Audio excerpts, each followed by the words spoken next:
Perkenalkan, nama saya Juliana Alim. Saya di sini akan mempresentasikan tugas saya tentang manajemen operasi 1.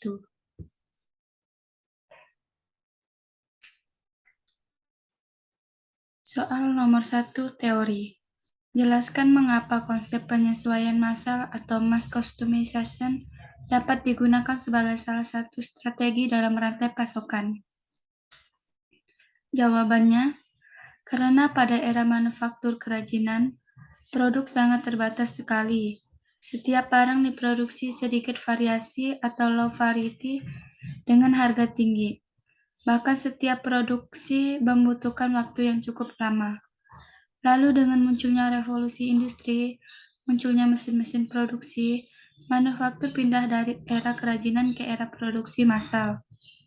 Produksi massal membuat produk yang macamnya terbatas, namun harganya murah. Serta waktu produksi yang lebih cepat saat ini, ada sebuah era baru yang muncul dan itu disebut kustomisasi massal.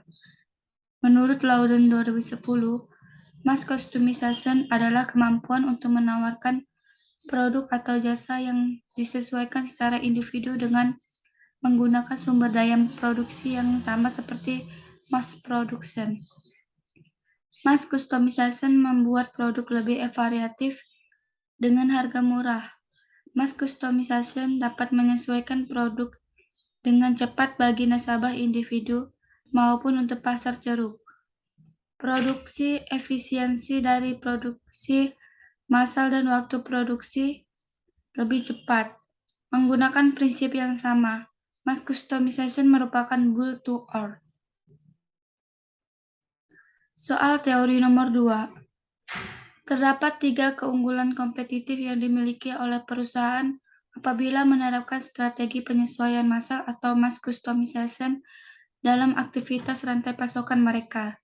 Jelaskan keunggulan kompetitif tersebut. Jawabannya, strategi penyesuaian massal memiliki 3 keunggulan kompetitif yang penting, yaitu mengelola hubungan pelanggan. Kustomisasi massal membutuhkan masukan yang rinci dari pelanggan agar layanan atau produk yang ideal dapat dihasilkan. Perusahaan dapat belajar banyak tentang pelanggannya dari data yang diterimanya. Keunggulan kompetitif yang signifikan diwujudkan melalui hubungan pelanggan yang erat ini berdasarkan strategi kustomisasi massal. Yang kedua, menghilangkan persediaan barang jadi.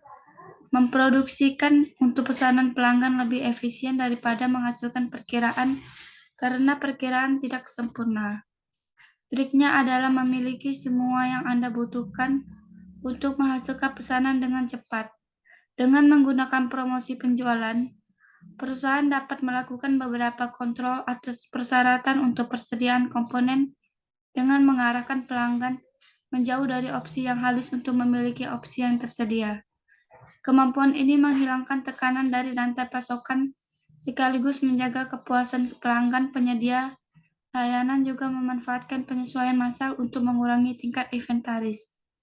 Mereka memiliki sistem perangkat lunak yang melacak preferensi pelanggan yang paling disukai konsumen hingga majalah yang mereka baca. Yang ketiga, meningkatkan nilai layanan atau produk yang dipersepsikan. Dengan kustomisasi massal, pelanggan dapat melakukannya sesuai keinginan mereka. Secara umum, kustomisasi massal seringkali memiliki nilai yang lebih tinggi di benak pelanggan daripada biaya produksi sebenarnya. Persepsi ini memungkinkan perusahaan untuk menetapkan harga yang memberikan margin yang bagus. Soal nomor 3, teori. Jelaskan perbedaan konsep antara kegiatan outsourcing dan offshoring. Mengapa perusahaan memutuskan untuk menerapkan kegiatan tersebut dalam aktivitasnya?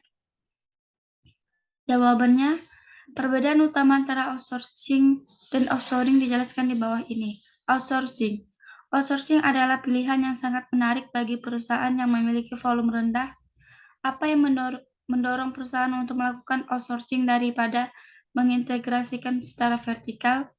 Yang pertama, perusahaan outsourcing menyadari bahwa perusahaan lain dapat melakukan proses outsourcing dengan lebih efisien dan dengan kualitas yang lebih baik daripada yang seharusnya.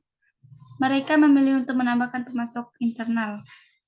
Yang kedua, namun keputusan outsourcing adalah keputusan yang serius karena perusahaan dapat kehilangan keterampilan dan pengetahuan yang dibutuhkan untuk melakukan proses tersebut. Sedangkan offshoring adalah strategi rantai pasokan yang melibatkan proses pemindahan ke negara lain.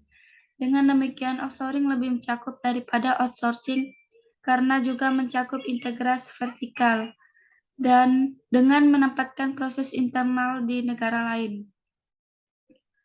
Mengapa perusahaan memutuskan untuk menerapkan kegiatan tersebut dalam aktivitasnya? Karena akan terasa sekali jika membutuhkan dukungan tenaga kerja untuk menjaga produktivitas. Dengan tenaga alih daya, pelaku usaha bisa menyelesaikan pekerjaan tanpa perlu menambah karyawan secara permanen. Tenaga alih daya bisa digunakan sesuai kebutuhan. Soal nomor 4 teori.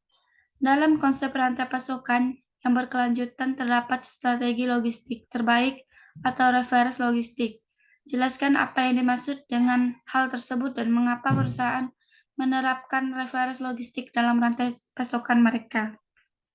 Jawabannya, reverse logistik adalah proses pemindahan suatu barang atau kepemilikan barang dari konsumen menuju distributor untuk memanfaatkan kembali kegunaan suatu barang atau juga bisa karena barang tersebut rusak atau tidak sesuai permintaan.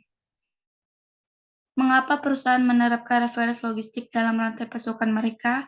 Karena perusahaan yang menerapkan reverse logistik mampu meningkatkan layanan pelanggan dan tingkat respon ke pelanggan, mengurangi dampak lingkungan dengan mengurangi limbah, dan meningkatkan tanggung jawab sosial perusahaan secara keseluruhan. Sekian presentasi dari saya ucapkan terima kasih.